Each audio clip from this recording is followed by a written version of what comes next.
नजम सेठी साहब, पूरी दुनिया की निगाहें इस वक्त दो ममालिक पे हैं सब कॉन्टिनेंट में, और सब जानते हैं कि वो इंडिया एंड पाकिस्तान है। लेकिन सिचुएशन कुछ ऐसी है कि द इकोनॉमिस्ट तक मुतालबा कर रहे हैं इंडिया से कि आप पाकिस्तान की मिली भगत के सबूत दें तो उसके बाद आपके पास जवाब होगा स्ट्राइक बैक का। लेकिन शायद इंडिया ये समझ नहीं पाया। 22 अप्रैल को पहलगाम वाक़या होता है, अभी तक सिर्फ और सिर्फ पाकिस्तान के ऊपर ये इल्ज़ाम तराशी की गई है या मीटिंग्स की गई हैं जिसमें ये खबर चलाई गई कि भारतीय अफवाज को नरेंद्र मोदी जी ने फ्री हैंड दे दिया है। पाकिस्तान का रिस्पांस चेक करने का भी एक तरीका हो सकता है। उसके बाद पाकिस्तान में भी प्रेस कॉन्फ्रेंसेस हुई, ज़बरदस्त प्रेस कॉन्फ्रेंस DGISPR की जानिब से की गई, और इंडियन इन्वॉल्वमेंट के पाकिस्तान में जो टेररिज्म होता है उसके सबूत भी सामने पेश किए गए मीडिया के। कुछ डिप्लोमेट्स के साथ मीटिंग्स भी बहुत अहम हुई, बहुत कुछ चल रहा है। लेकिन कुछ एनालिस्ट ये समझ रहे हैं कि भारत पसपा हो गया है और जंग के खतरात कम होते दिखाई दे रहे हैं। उसके बहुत से फैक्टर्स हैं जिन पे आप रोशनी डालेंगे। क्या आप भी ये समझते हैं कि थोड़ी अमेरिकन इन्वॉल्वमेंट, जिसे 1500 साल पुराना मसला करार देकर बाहमी मामला करार दिया था डोनाल्ड ट्रंप ने, लेकिन सेक्रेटरी स्टेट का फ़ोन आता है उधर जयशंकर साहब को और यहाँ वज़ीर आज़म पाकिस्तान को, उसके बाद भारतीय गवर्नमेंट कुछ सोचने पर मजबूर हुई या उन्हें यह अंदाज़ा हो गया कि उनकी कहानी के झोल दुनिया बाय नहीं कर रही? बहुत से सवाल पूछ लिए आपने एक ही सवाल में जी। पहले आपने ये कहा कि अब कुछ ऐसे लगता है 7 दिन हो गए हैं और अभी तक कुछ नहीं हुआ, और पहले इतने ढोल बजाए जा रहे थे कि अभी होने वाला है, अभी होने वाला है। और हमारी तरफ से भी ये कह रहा था अगले 24 घंटे बड़े इंपॉर्टेंट, 24 से 36 घंटों में 36 तो सारे हो गए, 24 भी हो गए, 36 भी हो गए, 48 भी हो गए जी। तो कुछ नहीं हुआ। उधर इंडियन मीडिया भी बड़ा परेशान है कि अभी तक क्यों कुछ नहीं हुआ। कोई शुरू में तो ऐसे लगता था कि अभी ये कुछ करने वाले हैं, और उनको तैयार किया हुआ था मीडिया को जी। बिल्कुल ऐसे तो बटन दबाया और मीडिया शुरू हो गया विद इन मिनट्स, और पाकिस्तान पे इल्ज़ाम लगा दिया, कोई एविडेंस नहीं, कोई कुछ नहीं, मगर स्ट्रेट अवे। अच्छा, तो अब और नरेंद्र मोदी ने और जो उनके साथी हैं, माइती हैं, उन्होंने काफ़ी स्ट्रॉन्ग स्टेटमेंट्स भी दिए कि जी हम ये कर देंगे, हम वो कर देंगे, सबक सिखाएंगे, ऐसी स्ट्राइक करेंगे कि याद रखेंगे, ये स्पेक्टेकुलर होगी, ये होगा वो। मगर और उसके बाद फिर यहाँ से एक बड़ा सोबर किस्म का जवाब आया कि जो आप करेंगे हम 1+ कर देंगे, और हमें पता है कि आप क्या कर सकते हैं और क्या नहीं कर सकते। सो इसनो, और इसीलिए जो सारी जंग थी शुरू में तो ऐसे लगता था कि होने वाली है, मगर वो न्यूज़ रूम के अंदर हो रही थी। वहाँ यहाँ लोग मीम्स बना रहे थे, मजाक उड़ा रहे थे। एक तो मेरा फेवरेट मजाक यही था कि पाकिस्तान की सिक्योरिटी सिचुएशन ठीक नहीं है, इंडिया ने तजवीज़ दी है कि दुबई में जाके लड़ाई कर लेते हैं, जंग दुबई में होगी, न्यूट्रल वेन्यू।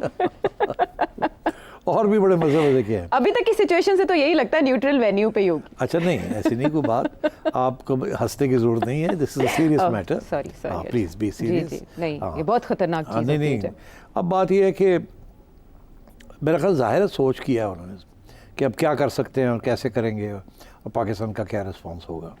तो wiser council must have prevailed कि जो भी हम करेंगे ये वापस ज़रूर करेंगे कुछ, तो ये ना हो कि ये एस्केलेशन शुरू हो जाए और फिर कहाँ रुकेगी जाके बात।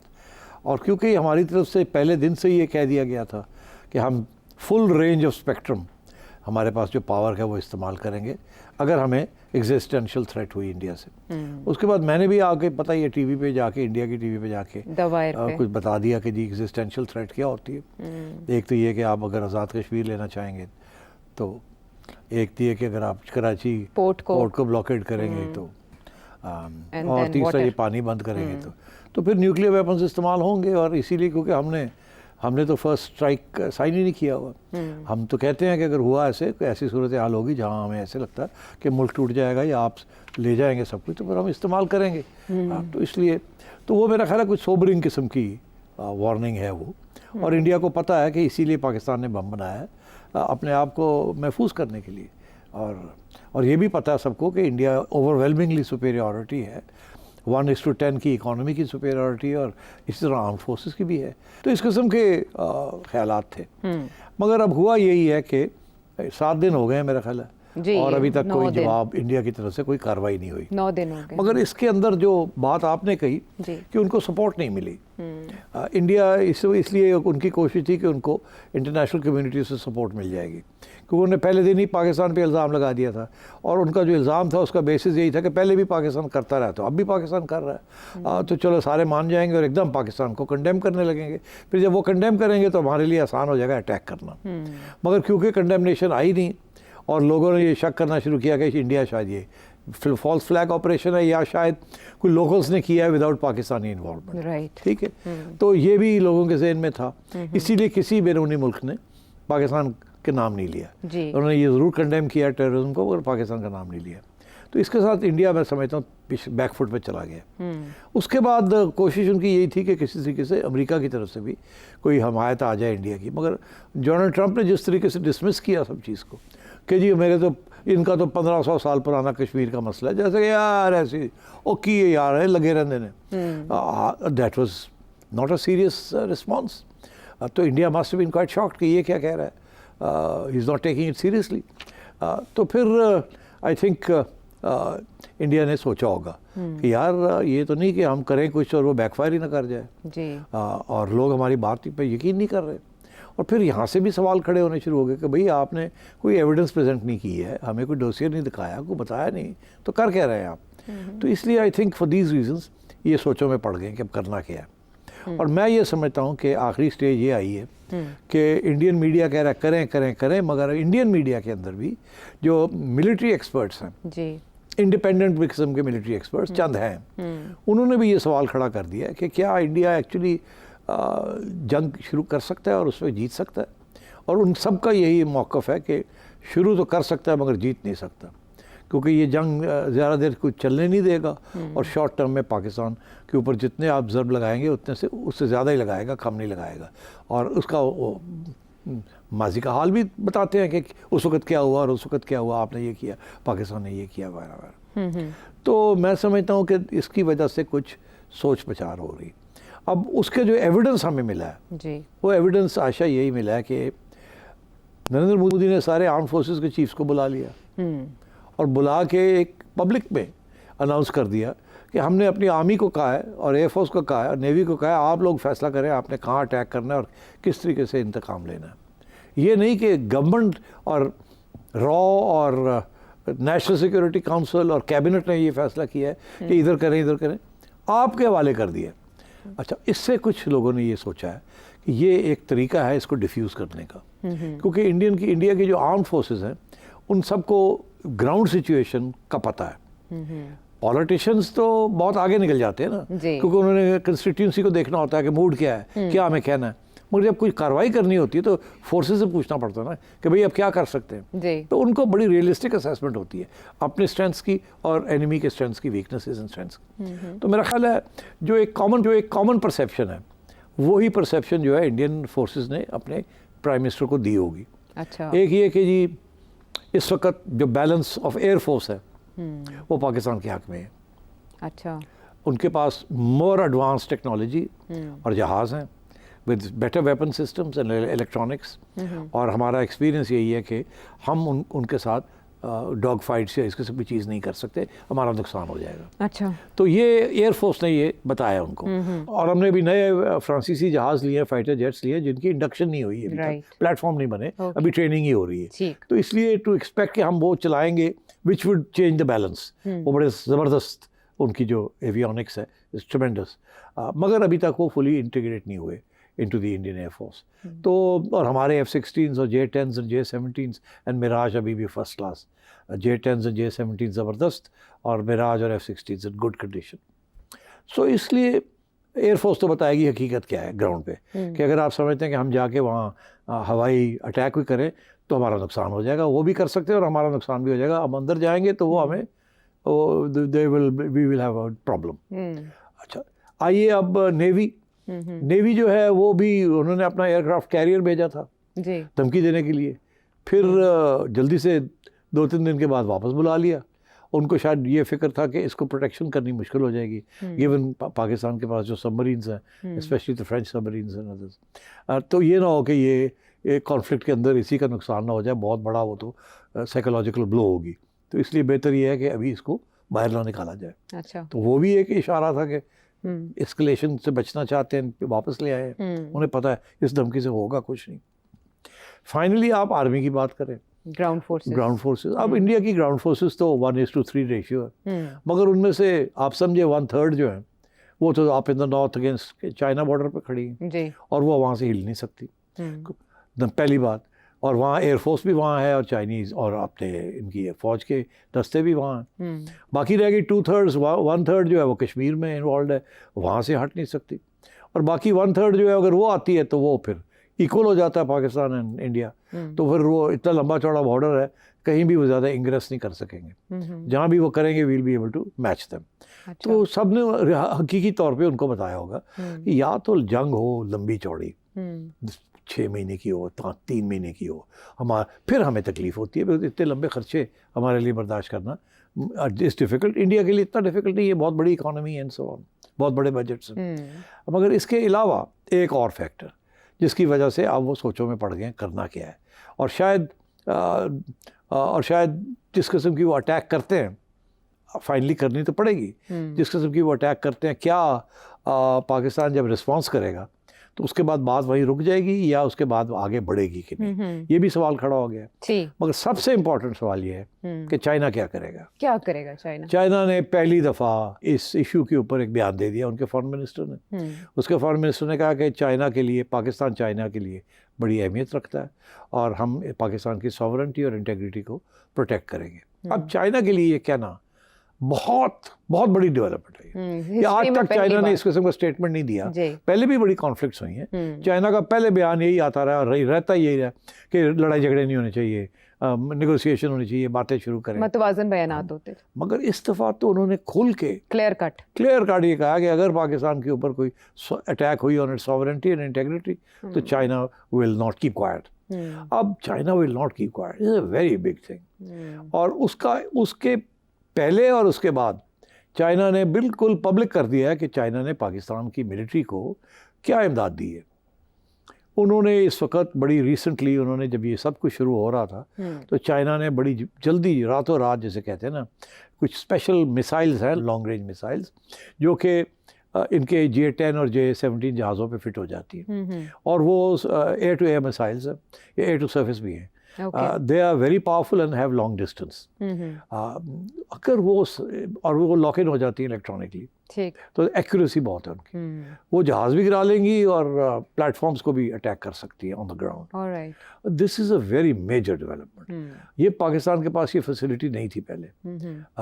दे had ground surface to surface missiles, but they never had missiles from the air that would attack both aircraft and also ground targets in over a longer stretch. पहले छोटे छोटे थे 10 मील, अब ये तो 50 मील तक जाती है. So you know that's a lot in the air. So मैं ये समझता हूँ कि इसके साथ मिलिट्री बैलेंस भी जो है ना वो भी पाकिस्तान के हक में हो गया है in terms of a short war. अच्छा, अब so China's factor is very important. इसलिए मेरी ये पेशन गोई है कि given all these factors, दुनिया तैयार नहीं है अभी मानने के लिए कि ये पाकिस्तान ने किया है. हो सकता है वो कहते हैं मगर एविडेंस नहीं दिखाया. जी. नंबर 1. नंबर 2, चाइना फैक्टर जो मैंने किया मेंशन किया है. और तीसरा फैक्टर ये है कि इंडिया की जो आर्म फोर्सेस हैं उनको पता है उनकी स्ट्रेंथ क्या है और उनकी वीकनेसेस क्या हैं. इसलिए मैं समझता हूँ कि रिस्पांस आएगा मगर बड़ा सोच समझ के आएगा. और मेरा नहीं ख्याल इस किस्म का होगा जिसके साथ जब पाकिस्तान रिस्पॉन्ड करेगा तो उसके बाद फिर एस्केलेशन होगी ही नहीं. अगर तो एस्केलेशन हो जाती है जी. वो कुछ करते हैं, हम उससे थोड़ा सा बढ़ के करते हैं या उसी किस्म का करते हैं और इंडिया ये समझता है कि हमने नुकसान उनका ज़्यादा पहुंचा दिया है और उनकी पब्लिक के अंदर ऐसे लग रहा है कि वो पाकिस्तान हावी हो गया तो वो फिर अटैक एक और करेंगे. Then we will do the same. तो ये जो है ये चीज़ें वो कहते हैं एस्केलेशन का लैडर होता है. पहले इधर फिर इधर फिर इधर फिर बढ़ता जाता है. ठीक है. तो that is what is dangerous. और मैंने पहले भी कहा था, मैं फिर कह रहा हूँ कि दैट इज़ डेंजरस इसलिए क्योंकि बैक चैनल जब तक नहीं होगी वो एक्टिवेट कैसे हो सकते हैं. बैक चैनल अगर पहले हो फिर जब अगर बैक चैनल जब होती है तो वो हमेशा एक्टिवेशन में होती है. बैक चैनल का मतलब ये है. अब बैक चैनल कोई नहीं है. जब सफारत खाने होते हैं, मिलिट्री अटैशीज होते हैं, एम्बेसडर्स होते हैं, तो वो एक किस्म की बैक चैनल भी बन सकते हैं टू कन्वे पॉलिसीज. मगर आप तो इन्होंने वो भी बंद कर दिए. इन्होंने सारे मिलिट्री अटैशीज वगैरह भी ड्रॉ कर लिए, उन्होंने भी हमने भी, और थोड़ा सा स्टाफ छोड़ दिया. तो मेरा नहीं ख्याल वो staff can be use for back channel और even for convey immediate messages.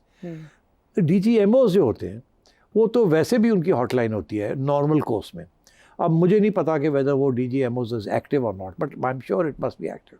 But DGMOs जो हैं वो they can not do back channel. Back channel होती है right at the top between NSA NSA या रॉ ISI, Right. उस level पे होता है, या prime minister's office and prime minister's office. MOs के लेवल पे नहीं होता, मिलिट्री और ऑप्स के जो लोग होते हैं ना ग्राउंड पे, उनके लेवल पे बैक चैनल्स नहीं होती, because they are not in a position to convey sensitive and important policy issues.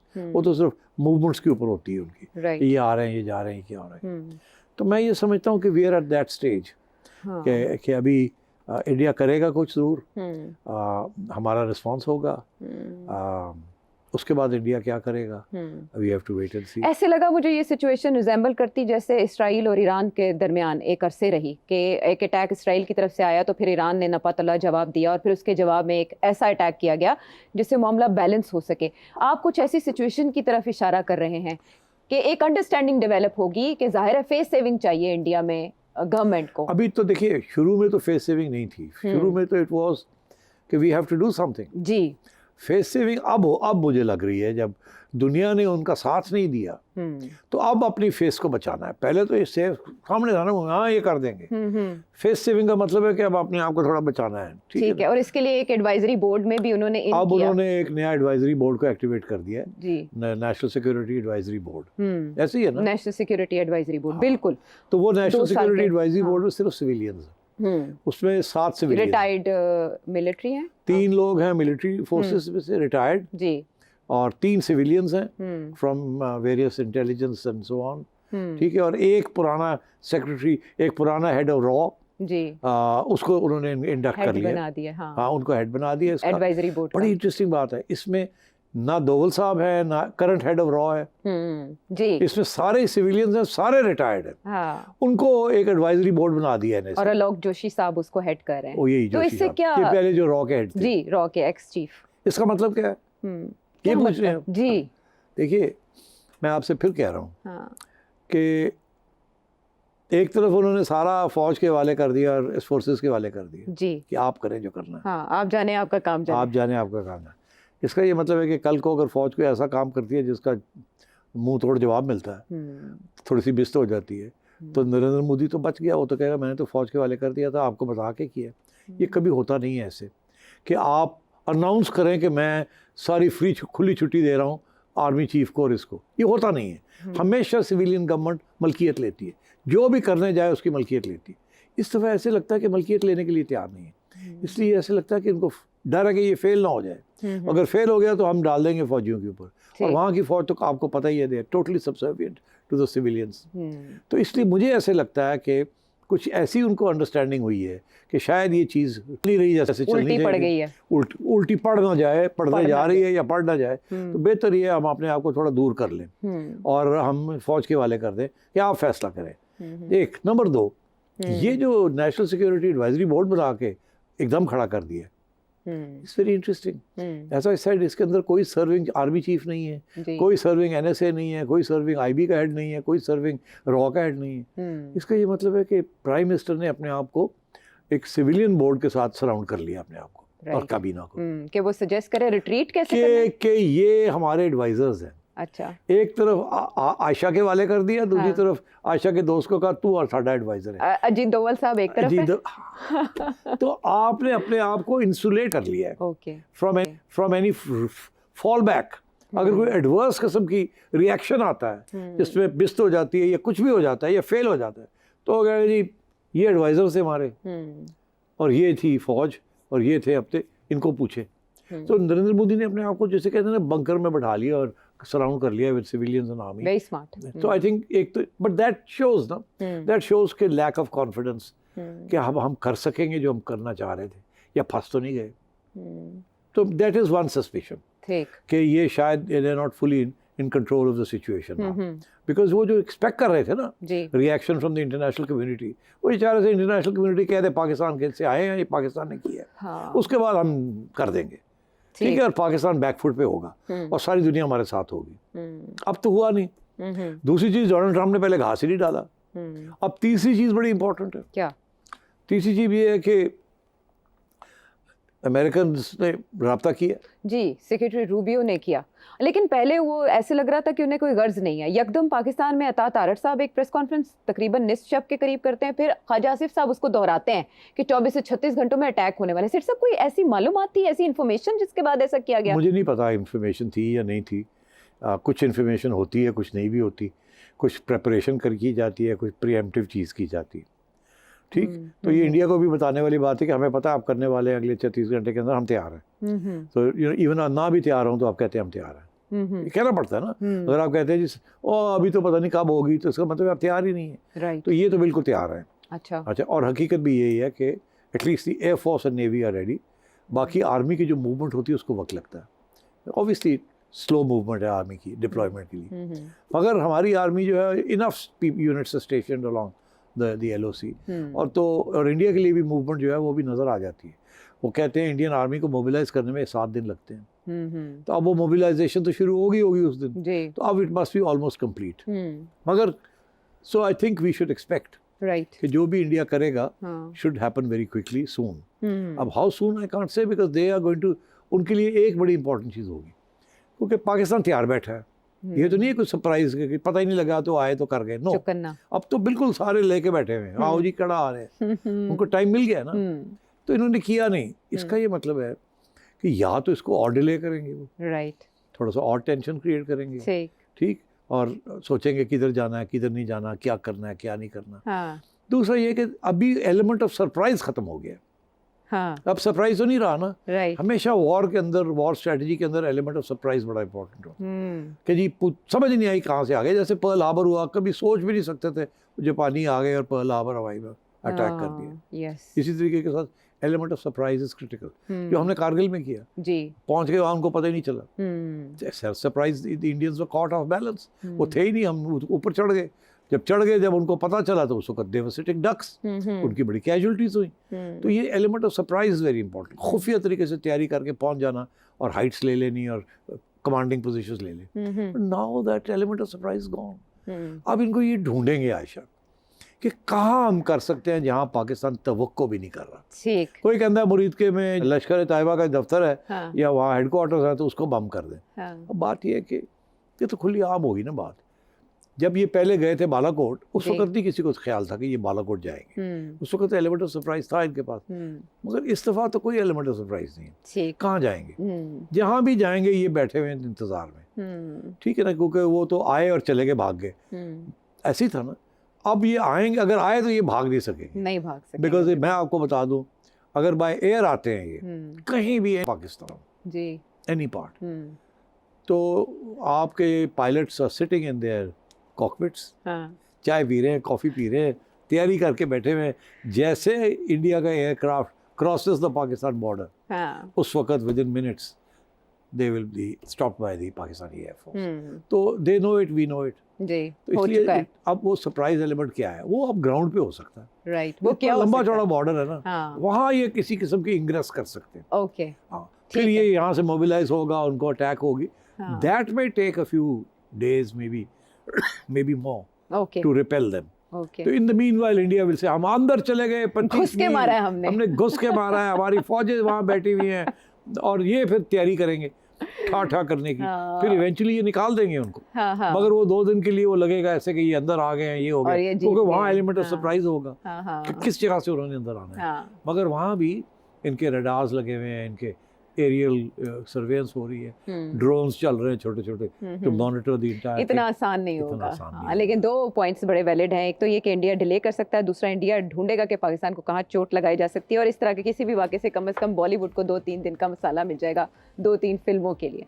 ऐसे लग रहा था कि जैसे पाकिस्तान और इंडिया को आपस का मामला खुद ही सेटल करना पड़ेगा, लेकिन जैसे ही अतात आरट साहब ने या ख्वाजा आसिफ साहब ने खदशा जाहिर किया कि अटैक हो सकता है, जंग हो सकती है, मैं शायद कनेक्ट करने की कोशिश कर रही हूँ कि वहाँ secretary of state Marco Rubio की कॉल आती है जयशंकर साहब को इन इंडिया एंड वज़ीर आज़म पाकिस्तान शहबाज शरीफ साहब को इन पाकिस्तान से वो तहकीकात में ताउन का मुतालबा करते हैं और कहते हैं कि कंडेम करें। आपने कहा बैक चैनल एक्टिवेट होता है, क्या अमेरिका कर रहा है वो एक्टिवेट? पहली बात यह है कि ये अमेरिका इंडिया के साथ नहीं खड़ा, वो अमेरिका ये कह रहा है कि हम टेररिज्म के खिलाफ हैं। वो इंडिया के साथ पाकिस्तान के खिलाफ नहीं खड़ा। ओके, ये इम्प्रेशन गलत है। इम्प्रेशन गलत है। हाँ, ये अमेरिका न्यूट्रल प्ले कर रहा है इस वक्त। अमेरिका ने ये इंडिया को कहा कि हम कंडेम करते हैं, पाकिस्तान ने भी कहा हम कंडेम करते हैं जी, मगर अमेरिका ने ये नहीं कहा कि पाकिस्तान ने ये किया है, ये अभी अमेरिका ने नहीं कहा। नहीं कहा। अच्छा, अमेरिका में सोच क्या है? हाँ, मैं आपको बता दूं सोच क्या है। अभी एक बड़ी इंटरेस्टिंग इंटरव्यू में सुन रहा था डैनियल मार्की की, जो कि एक एक्सपर्ट है पाकिस्तान इंडिया के ऊपर, वाशिंगटन बेस्ड थिंक टैंक में। अच्छा। वो कहते हैं कि जी अमेरिका में दो किस्म की सोच, एक ये है कि जब तक इंडिया कोई एविडेंस नहीं प्रेजेंट करता, जो अभी तक नहीं की, जी, जो क्रेडिबल है, हम पाकिस्तान का नाम नहीं आने देंगे, नहीं लेंगे। ना ही हम ये सोचेंगे कि पाकिस्तान ने ये करवाया है, और वजह हो सकती है किसी ने वहाँ किया हो या शायद फॉल्स फ्लैग हो, वो हम कुछ नहीं कह सकते, अभी तो तफ्तीश ही नहीं हुई। एक और पॉइंट ऑफ व्यू जो थिंक टैंक्स में है, गवर्नमेंट में एक या व्हाइट हाउस में एक, ओके, स्टेट डिपार्टमेंट में और थिंक टैंक्स में एक और फर्क। कहता है व्हाइट हाउस कहता है एविडेंस कहाँ है, अच्छा, मगर स्टेट डिपार्टमेंट कहती है कि पता है हमें जो इंडिया कहता है कि पाकिस्तान करता रहा ऐसी चीज़ें, वो तो एक रिकॉर्ड है। एक रिकॉर्ड है कि पाकिस्तान के अंदर ग्रुप्स भी ऐसे हैं जो या कहने के ऊपर कर देते हैं या खुद ही कर देते हैं। तो अभी तक कोई एविडेंस नहीं मिली, मगर जो सिंपैथी है वो इंडिया के साथ है इस थिंक टैंक्स के अंदर, वो प्रो इंडिया और स्टेट डिपार्टमेंट भी वो इंडिया के साथ, मगर खुल के नहीं आ रहे, कह नहीं रहे। वाई? बिकॉज व्हाइट हाउस ने कहा नो। वहाँ ये है कि जब तक एविडेंस नहीं आएगी हमने नहीं तल्लुकात ख़राब करने किसी के साथ, या आगे आगे बढ़ के हमने नहीं कोई बात की। इसीलिए रूबियो ने ये इनिशिएटिव लिया है कि जी मैं दोनों को समझाऊँ। अब मैं जो समझता हूँ उसने क्या बात की है, क्या कहा गुफ्तगू में, क्या कहा, ताउन का कहा पाकिस्तान को? देखिए ये तो ऑफिशियल स्टेटमेंट है ना जी, कि जी एक दूसरे के साथ ताउन करें और ये करें और लड़ाई झगड़े करें, एस्केलेशन ना करें। आई थिंक अंदर से क्या बात हुई है, मेरा ख्याल है उन्होंने कहा कि बैक चैनल खोले। अच्छा, बात करें आपस में बात करें और बैक चैनल के जरिए करें। और this is the suggestion the Americans have given. हम मॉनिटर कर रहे हैं सिचुएशन को, इसको एस्केलेट ना होने दें। हमें एहसास है कि इंडिया कुछ करेगा और हमें पता है आप भी कुछ करेंगे, मगर इससे आगे बात ना बढ़े, और इसलिए बड़ा ज़रूरी है कि आप बैक चैनल खोल लें ताकि बात को कंट्रोल रखा जाए सारी चीज़ें। तो इस सिलसिले में क्योंकि उधर नेशनल सिक्योरिटी एडवाइज़र भी है और पूरा वहाँ तो एक पूरा अमला बना हुआ है इन किसी चीज़ों के लिए, और बैक चैनल्स NSA ही करता है। तो हमारे यहाँ पहले हमारी ISI बैक चैनल करती रही है। जनरल बाजवा के ज़माने में बिटवीन इंडिया एंड पाकिस्तान, उधर से NSA उनका करते थे, इधर से हमारी ISI के लोग करते थे। अच्छा, तो अब DG ISI तो चेंज हो गया ना यहाँ। इस DG ने तो उस वक़्त का उसमें हिस्सा नहीं लिया था, उस वक़्त जो बैक चैनल चल रहे। तो मेरा ख्याल है ये जो अभी आपने अनाउंसमेंट सुनी है रातों रात जी जी कि DG ISI को NSA नेशनल सिक्योरिटी एडवाइज़र भी बना दिया, और ऐसा तारीख में पहली बार हुआ कि हाजिर सर्विस फौज पहली दफ़ा हुआ कि हेड ऑफ ISI जो है वो NSA बन गए, national security adviser. Nasir Janjua साहब का हमने नाम सुना था, लेकिन वो रिटायर्ड थे। नहीं, वो तो रिटायर्ड भी थे और वो सिविलियन गवर्नमेंट ने लगाए थे ना। ये तो क्लियर कट है कि खुद ही नेशनल सिक्योरिटी एडवाइज़र लगा दिए। अच्छा, इंटरेस्टिंग बात ये है कि इससे पहले कुछ कशमकश चल रही थी। मैं आपको कुछ अंदर की खबर भी दे दूँ। क्या? आप पूछते रहते चिड़िया कितने गई। हाँ, हमारे जो अभी DG ISI रिटायर किए जी, नदीम अंजुम साहब। जी, नदीम अंजुम साहब, मेरा ख्याल है जो मेरी इन्फॉर्मेशन है उनकी ख्वाहिश थी कि वो रिटायरमेंट के बाद नेशनल 2 PM लग जाए, 2 PM लग जाए, क्योंकि उनके ज़माने में भी बड़ी आमदोरफ्त हुई और उन्होंने भी रोल अदा किया था। अच्छा, एज हेड ऑफ ISI। अच्छा, तो उनके क्लेम तो बनता था कि, मगर मेरा ख्याल है ये सिफारिश सुनी नहीं गई। अच्छा, ओके। अब इससे ज़्यादा मुनासिब नहीं है बात करना सिफारिश किसकी थी और किसने नहीं सुनी। ये बात आप स्माइल के साथ अपने व्यूअर्स को बता दें। आपका एनालिसिस देखने में जानते हैं। तो उन्हें पता ही है ना। हाँ। अच्छा, तो अब उनकी लाइन पिट गई। अच्छा, और इसलिए अब फौजियों ने सोचा कि मुंह तो निकल गया फौजी। no problem, मगर ये तो फौज की बात हो रही है ना, इसमें तो कह सकते हैं, ऐसे ही है, हमें जरूरत नहीं फिक्र करने की। इस तरह के हालात में फौज फ्रंट लाइन पे आती है। फौज के फ्रंट लाइन पे पहले भी DGI अनऑफिशियली, जब NSA नहीं था अनऑफिशियली ये करते थे जी। NSA तो आपको पता है इमरान खान के जमाने में थे ना। जी जी, वो मोईद यूसुफ साहब थे ना। तो वो तो फारग हो गए 2022 के बाद, ठीक था कोई NSA नहीं जरूरत पड़ी। तो अब जरूरत पड़ गई है तो उन्होंने सोचा अब कौन इंटरव्यू करे और किसको लेके आए और किसको ना लेके आए। ਸਿੱਧੀ ਜੀ ਗੱਲ ਹੈ ਆਪਣੇ ਬੰਦੇ ਨੂੰ ਬਣਾ ਦਿਓ ਪਹਿਲੇ ਵੀ ਸਾਡੇ ਬੰਦੇ ਕਰਦੇ ਰਹੇ ਹੁਣ भी साढ़े बंदे करेंगे तो उन्होंने अपने बंदे को लगा दिया NSA इसका ये मतलब है कि अमेरिकनों ने जो सजेशन दी है कि NSA टू NSA बात होनी चाहिए अच्छा ओके राइट तो मेरा ख्याल है this is a first step in the direction of opening a back channel and back channel आपको पता है पहले भी उनके NSA की और हमारी ISI के बैक चैनल के कॉन्टैक्ट्स तो थे वो बंद तो नहीं हो जाते हमेशा से थे देखिए NSA सिविलियन NSA और सिविलियन NSA के बैक चैनल होते हैं अच्छा ठीक रिटायर्ड एम्बेसडर्स की भी होते हैं इंडिया में एक ज़माने में लांबा साहब थे वो it served as ambassador in Pakistan India का और लांबा साहब को सती लांबा साहब को नेशनल उन्होंने बैक चैनल का हेड बना दिया था अच्छा और इधर से बैक चैनल के अंदर शहरयार खान साहब एक्स फॉरेन सेक्रेटरी वो भी उन्होंने भी बैक चैनल की फिर रियाज मोहम्मद खान थे जो हमारे फॉरेन सेक्रेटरी रहे वो भी बैक चैनल का हिस्सा रहे तो people during and after retirement आ जाते हैं एज बैक चैनल बिकॉज रियासत दोनों साइड्स पे अपने अपने लोगों को ट्रस्ट करती है एंड देन उनको पता होता है क्या बात करनी है और क्या नहीं बात करनी। अच्छा तो मेरा ख्याल है अब वो सिचुएशन यही है कि उधर जो है वो दोवल साहब ही हैं और ये एडवाइजरी बोर्ड है उनके साथ और इधर हमारे ISI के लोग जो हैं वो डायरेक्टली डील करेंगे तो that is why I think ये हुआ है बिकॉज रूबी साहब ने यही कहा होगा कि हाई लेवल पे करें आप अच्छा और क्योंकि यहाँ से पहले ISI करती रही है तो अब उन्होंने सोचा कि इसी को कर दे ऑफिशियली NSA राइट आपने और जैसे मैं आपको बता दूँ वन रीज़न वाई हाँ हमने आसिम मलिक साहब को सेलेक्ट किया जी वो इसलिए क्योंकि आसिम मलिक साहब के हाल ही में बड़े अच्छे तल्लुकात अमेरिकन एस्टेब्लिशमेंट के साथ हो गए यस उन्होंने एक जिहादी को एक अरेस्ट करवा के अमेरिकनों के हवाले किया जिसकी बड़ी तारीफ हुई कांग्रेस में भी इवन के डोनाल्ड ट्रंप ने भी अप्रिशिएट की किया president और इनके तल्लुकात बड़े अच्छे हो गए हैं उधर तो उन्होंने कहा कि आसिम साहब ने लगा दी ऐसी ये already is dealt with them he knows them America is going to be critical always is critical ठीक है okay. अगर कोई इंडिया किसी की बात सुनेगा तो वो अमेरिकनों की सुनेगा और तो किसी की नहीं सुनेगा तो इन्होंने मेरा ख्याल बड़ा अच्छा एक स्ट्रेटेजिक मूव किए चेस बोर्ड के ऊपर या हमने ISI भी फुली इन द लूप और उधर से NSA अब मैं आपको बताऊँ फ़र्क क्या है NSA का रोल क्या होता है और ISI की रोल क्या होता है आमतौर या वहाँ आप समझे रॉ का क्या रोल है और NSA का क्या रोल है ओके ISI इधर और रॉ उधर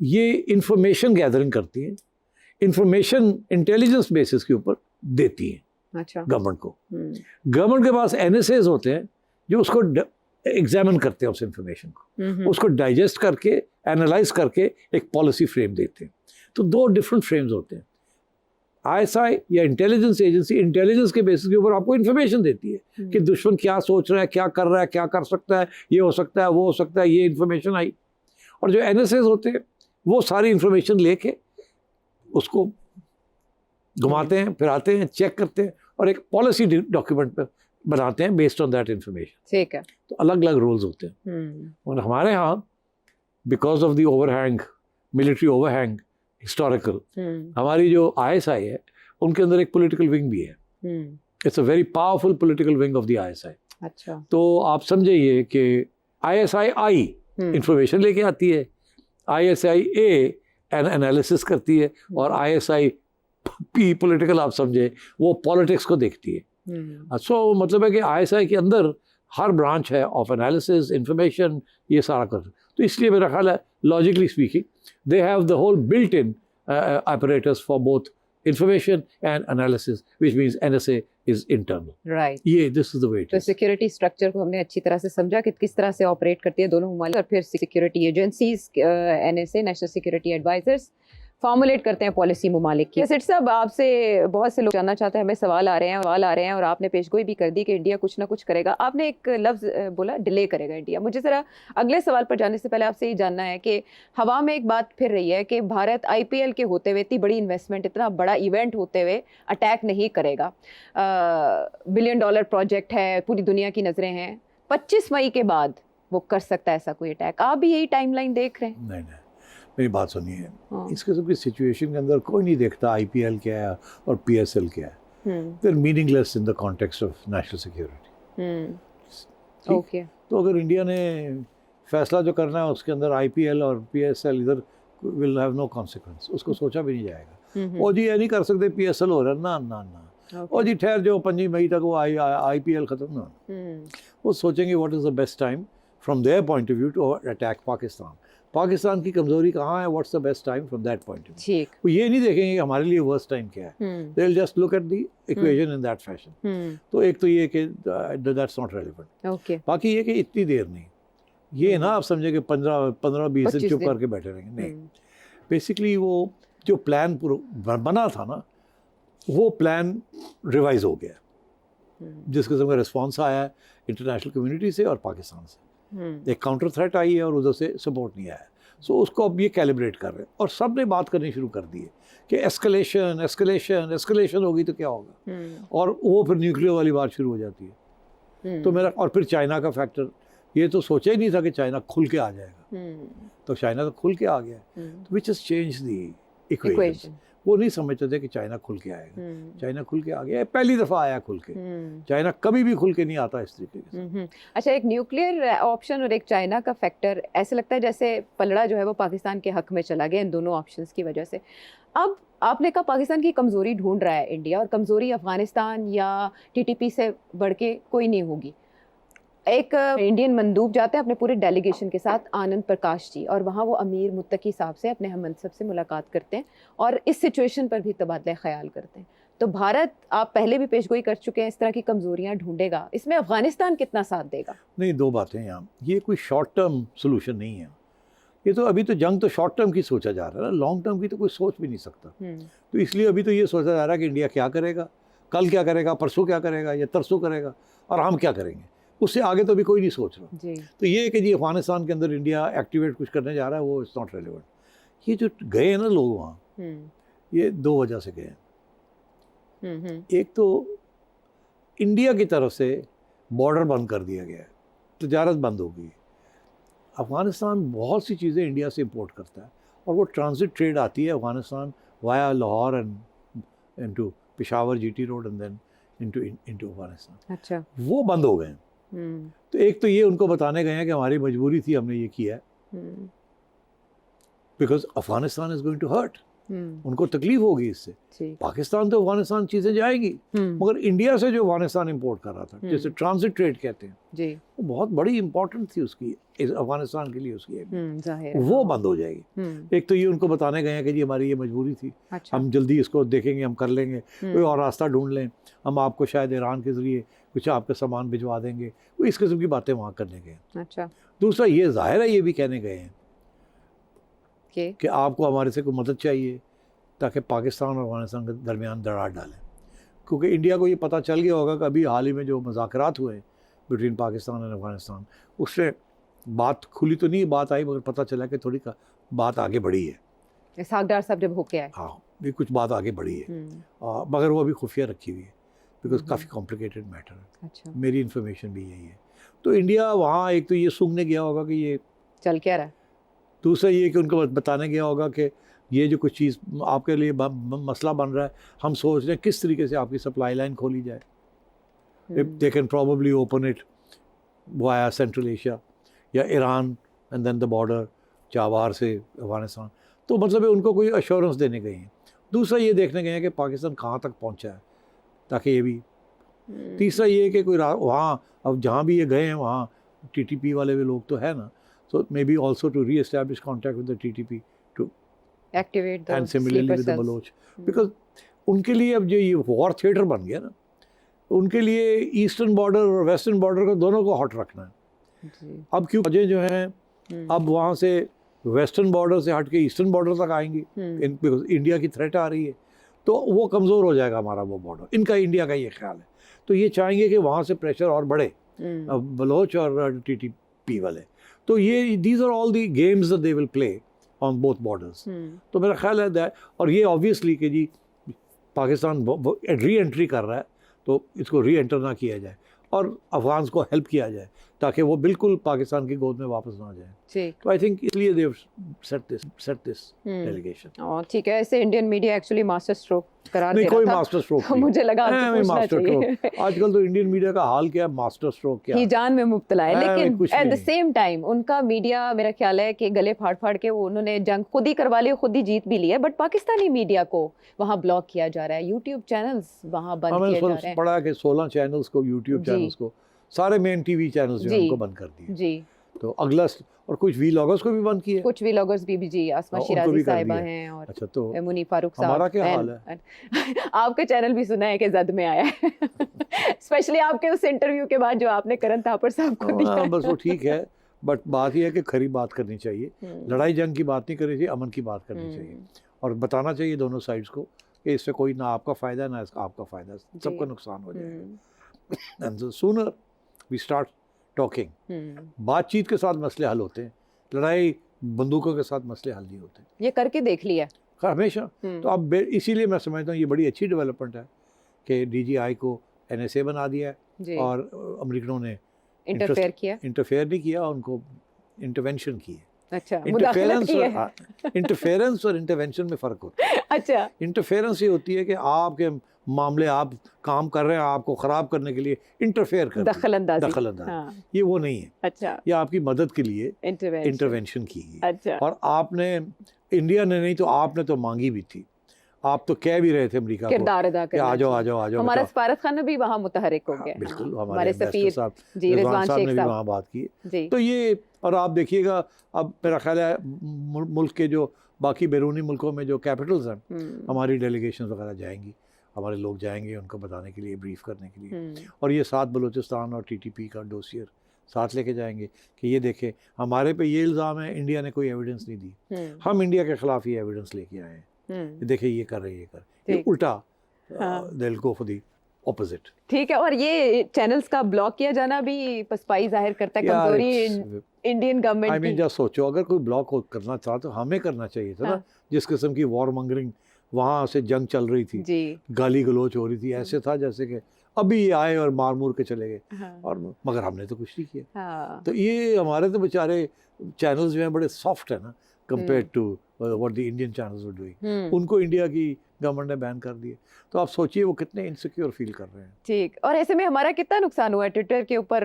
VPN के बगैर हम इस्तेमाल नहीं कर सकते, अब वहाँ YouTube VPN इस्तेमाल करके खुलेगी। हाँ, मैं समझता हूँ ये हमारे गवर्नमेंट को भी सोचना चाहिए कि इस वक्त VPN खोल देने चाहिए, बिकॉज इस वक्त सारी कौम मुत्तहिद है और आपके पीछे है।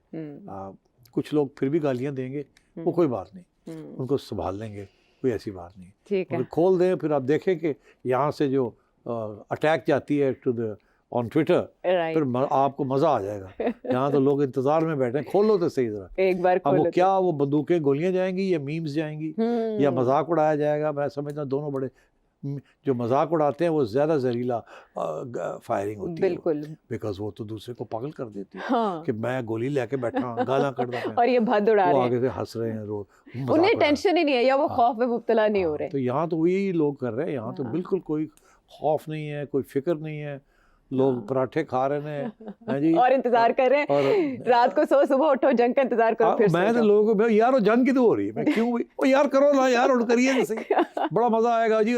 और तैयार बैठे हैं, किसी ने अपनी पिस्तौल कर दी है, कोई कहता है मैं बॉर्डर से जाऊंगा। यहाँ तो people are treating it like that, right. वहाँ तो मैं आपको बता दूं कोई सिटीजन बॉर्डर पे नहीं जाएगा, अपनी फौज में भेजेंगे, और उनका भी कोई दिल नहीं होगा लड़ने का। लेकिन इस पोलराइजेशन जिसका तस्करा सेठ साहब आप अक्सर प्रोग्राम्स में करते थे, इस माहौल में कम से कम वो देखने को नहीं मिल रही, कमोबेश। ये तो एक सुकून का सांस आया, और नरेंद्र मोदी जी ने हमारी कौम को ये मौका दिया। आपके जहन में हो और भी बहुत से सवालात तो भेज जो है आपके सामने। अगले प्रोग्राम तक के लिए इजाजत।